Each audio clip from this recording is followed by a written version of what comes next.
ایک اور بات وہ یہ کہ اللہ تبارک و تعالیٰ نے یہ زمانہ جو ہے یہ اپنی کبریائی کے اعلان اور کبریائی کے نعرے لگانے کا زمانہ ہے. اللہ تبارک و تعالیٰ بڑائی یہ اللہ اکبر کا کلمہ جو ہے باری تعالیٰ کی کبریائی کا اعلان کرنے والا.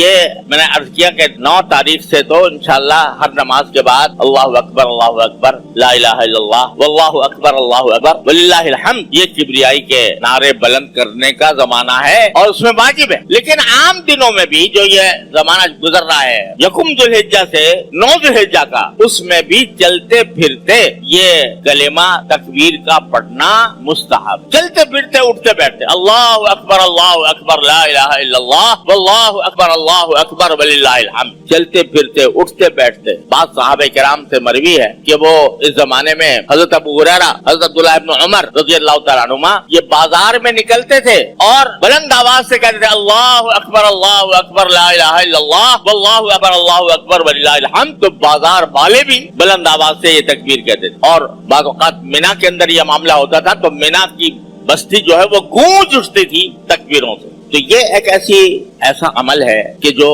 بہت عرصے سے ہمارے ہاں متروک جیسا ہے. یعنی تکبیر تشریق تو ہم الحمدللہ کرتے ہیں ہر مسجد میں ہوتی ہے 9 ذو الحجہ کے بعد. لیکن یہ جو ایام عشر ہیں یہ 10 دن جو ہیں یہ 10 راتیں جو ہیں ان کے اندر ہر وقت اٹھتے بیٹھتے چلتے پھرتے تکبیر کہنا یہ متروک ہو. بہتر ہے کہ اس کا بھی اہتمام کیا جائے اور چلتے پھرتے چاہے آہستہ آواز سے ہو چاہے بلند آواز سے ہو جس طرح بھی ہو اس طریقے سے یہ تکبیر کہتے رہنا. اللہ تبارک و تعالیٰ کی بڑائی کا اس کی کبریائی کا اس کی عظمت کا اس کے جلال کا اعلان کرتے رہنا یہ بھی ان دنوں کی خصوصیات میں شامل ہے. اللہ تبارک و تعالیٰ اپنے فضل و کرم سے اپنے رحمت سے ہم سب کو اس زمانے کے جو حقوق ہیں وہ ادا کرنے کی پوری توفیق عطا فرمائے.